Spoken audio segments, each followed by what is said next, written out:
Right. And so he fights. So basically they give you the whole Uncle Ben spiel. Right. Oh, right. I mean that he goes. He tells them that he's going to the library. He goes to the underground uh, fight. Wrestling match. Doesn't stop the robber. The robber shows up. Doesn't stop him. He gets carjacked. He shoots Uncle Ben. Apparently, we'll find out in 3 what really happened. He shots. And then he decides to chase down the killer, and Right.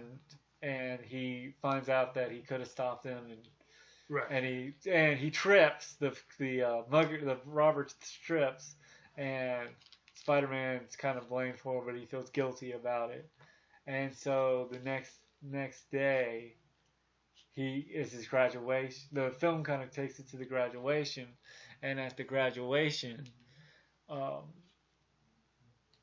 graduation, Norman pretty much says, "Pete, you're like a son. I'm sorry about." Right. And that's the other thing too is Norman really feels.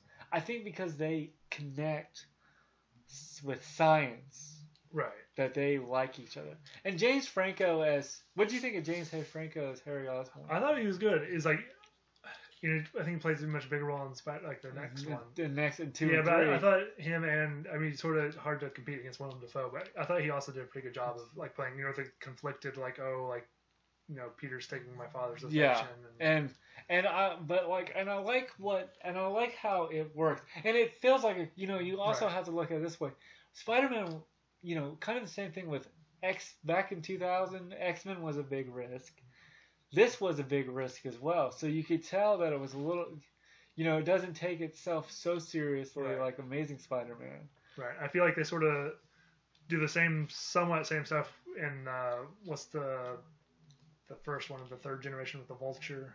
Oh, it's Spider-Man No Way Home. No, Homecoming. Yeah, Homecoming. Where the dad and Peter are friends, but then like they're enemies out. Sort of like the same thing with like Norman. Yeah. Like Norman and Peter are friends. Well, and what I like about Norman, but see, the thing is Norman doesn't, but Peter doesn't know until the climax of where Aunt May ends up having that prayer, and then she says, and deliver us from.